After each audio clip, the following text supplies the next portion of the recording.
Fala galera, Yuri Valens aqui e no vídeo hoje vamos mostrar o relatório da auditoria das demonstrações financeiras do URPR11. Adianto que ele terminou com prejuízos acumulados. Ficou curioso? Então venha saber. Galera, e esse vídeo é um oferecimento da OTT Contabilidade, na qual possui assessoria em imposto de renda sobre investimentos na Bolsa de Valores aqui no Brasil.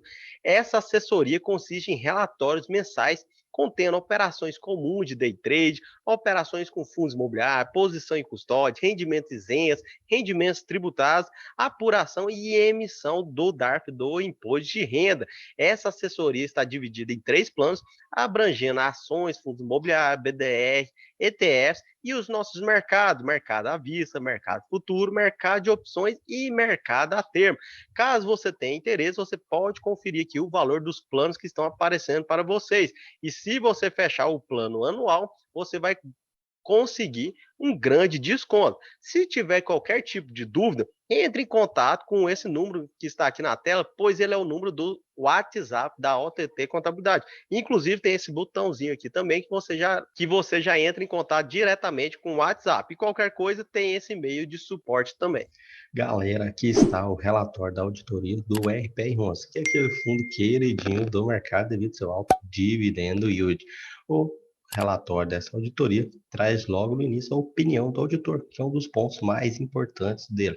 E ele menciona que, às vezes, examinar todas as demonstrações contadas do RPR e que, na opinião deles, as demonstrações elas representam adequadamente em todos os aspectos relevantes a posição patrimonial e financeira do RPR11, o desempenho de suas operações e seus fluxos de caixa para o exercício findo nessa data, que seria 31 de 12 de 2021, de acordo com as práticas contábeis adotadas no Brasil, aplicadas aos fundos imobiliários regulamentados pela CVM. E a base para a opinião deles, eles mencionam que acreditam que a evidência de auditoria obtida é suficiente e apropriada para fundamentar a opinião. Então, eles deram uma opinião não modificada, aprovando as contas do RPR11. Agora, nós vamos nos pontos mais importantes, que seria o balanço patrimonial, o seu DRE e também o DMPL, e depois aquela partezinha que mostra os expurgos, né, os ajustes para a distribuição dos rendimentos. Aqui está o balanço patrimonial do RPR. Logo no início, temos a conta de ativo, e dentro dele, mais de 186 milhões que pararam em operações compromissadas, fundos de renda fixa. E por que terminou com esse valor? Porque ele havia realizado uma emissão no final do ano de 2021, na qual ele ainda não tinha conseguido alocar os recursos. Ele foi começar a alocar em 2022. Então, esse dinheiro parou no caixa do URPR. Além disso, ele possui uma pequena parcela de CRIs de curto prazo, naquela expectativa de recebimento nos próximos 12 meses, e o remanescente no longo prazo, que é quando você tem uma expectativa de operações acima de 12 meses. Total do ativo do URPR, 549 milhões de reais. Um fundo que vem crescendo muito nesses últimos anos e que ganhou notoriedade por causa do seu dividendo yield. Olhando aqui o seu passivo, ele possui aqui as taxas, aqui as despesas básicas da administração, da gestão, escrituração, performance, entre outras contas a pagar, que não fazem muito impacto. Mas, Yuri, e esse valor de 191 milhões de reais?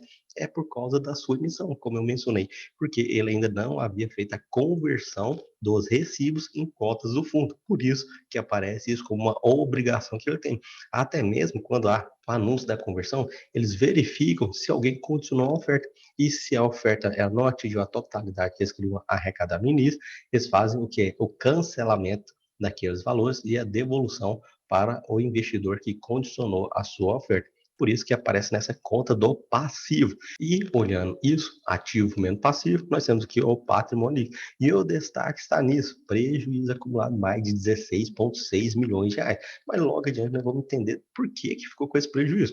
E se formos olhar aqui, desde 2020 que ele está com um pequeno prejuízo também no seu patrimônio líquido. Agora, olhando o seu DRE para entendermos como foi o resultado do URPR11, nós temos aqui que teve um resultado negativo em cotas de fundos de renda fixa e apropriação de rendimento e valorização a valor justo desses próprios investimentos em renda fixa e outros valores imobiliários. Agora, olhando para os seus CRIs e até mesmo debênture que ele possui nessa carteira, ele teve um resultado de mais de 35 milhões de reais. Observando essas despesas, resultado total dele 31 milhões. Então, vejo que é normal, os fundos imobiliários quase não terem despesa quando nós olhamos aqui no comparativo com suas receitas. Então, são operações saudáveis. Agora, o problema está na questão da distribuição dos rendimentos do RPR11. Daqui foi o resultado contábil, lembre-se disso. Então, resultado, 31 milhões de reais. Agora, como que ficou com aquele prejuízo acumulado? Para isso, você precisa entender a DMPA, que é a demonstração das mutações do patrimônio líquido. Aqui nós temos o saldo de 2019, 2020 e o saldo final de 2021. Então, vejo que de capital social ficou com 365 milhões de reais. Lembrando que tinha aquele valor parado no caixa de renda FIC, que está no passivo circulante, porque ainda não tinha ocorrido a conversão dos recibos da última emissão em cotas desse fundo. Agora, olhando para a parte do resultado, que é o mais importante, em 2019 ele estava com prejuízo de 241 milhões de reais.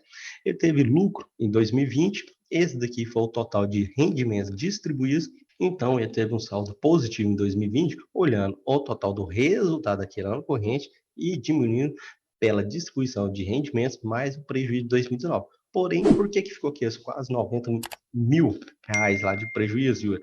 Por causa do gasto com emissão de cotas do RPR em 2020. Por isso que, se nós olharmos aqui esses 212 mais esses 121, nós vamos ter exatamente esse valor que apareceu no balanço patrimonial de menos 91 mil reais, viu? Por isso que você precisa ficar atento a essas informações. Agora, o mais importante é o resultado de 2021. Então, vejo que ele também teve gasto com emissão, ele teve um lucro contábil de 31 milhões, porém ele distribuiu 45 milhões de reais. E somando todos esses valores, ele ficou com aquele resultado acumulado. Primeiro que ele teve esse prejuízo, então, de 14 milhões de reais, que é justamente o valor que está aparecendo aqui no seu balanço patrimonial, que são aqueles 14 milhões mais aqueles 2,2 milhões de gasto com emissão. Ao todo, 16,6 milhões de reais de prejuízo acumulado. Então é aqui que você consegue entender o motivo disso. E calma, por que ele distribuiu 45 bilhões e não 31 milhões? Para isso, nós precisamos ir naquela parte que vai justificar justamente o cálculo, tanto contábil quanto financeiro, para a distribuição dos rendimentos desse fundo. Olhando esse relatório aqui feito pela Vortex, e sabemos que a Vortex ela não deixa as coisas um pouco claras para nós, né? Não menciona de forma segregada o ajuste a valor justo, igual, por exemplo, o pessoal do BTG faz isso, e nós vimos no vídeo que nós gravamos sobre o MXRF. Então, nós temos só alguns valores sintéticos, seria o quê? Valores genéricos, nós não temos os valores de forma analítica, que seriam de forma mais especificada. Então, o primeiro ponto é que nós vimos, receita contava mais de 36 milhões, tiveram as provisões aqui com algumas despesas, resultado total, aqueles 31 milhões de reais. Agora, olhando para o financeiro, que é o que realmente circula pelo caixa do fundo, na verdade, teve uma receita de 57,5 milhões de reais, desde uma receita de 21 milhões acima do que estava registrado no contábil. Quais são alguns motivos que podem justificar isso? Às vezes, alguma provisão de receita que foi feita lá em 2020 e que ela foi realizada em 2021, ou até mesmo alguma antecipação de algum devedor que ele deveria pegar e efetuar o pagamento a partir de 2022 e ele antecipou para o mercado em 2021. São alguns motivos que podem justificar esse ingresso superior ao que havia sido provisionado. E aqui também nós temos as despesas, que são as saídas, né? Então as despesas realizadas, e elas foram superiores também às despesas provisionadas pelo mesmo motivo. Às vezes, em 2020, eles fizeram provisionalmente alguma despesa que foi paga em janeiro de 2021. E por isso justifica essa saída financeira, às vezes, a mais. E também eles podem ter antecipado alguma despesa dentro do próprio ano de 2021, em vez de deixar para o ano de 2022. Por isso, temos esse gasto a mais do que foi provisionado inicialmente. Agora, resultado contábil e financeiro, nós temos o saldo de contábil 31 milhões e o financeiro de 47,6 milhões de reais. E vejam que ele fez a distribuição de 45 milhões, que estaria em linha com aquela nossa legislação dos fundos imobiliários, que é bem precária, e também o ofício circular da CVM.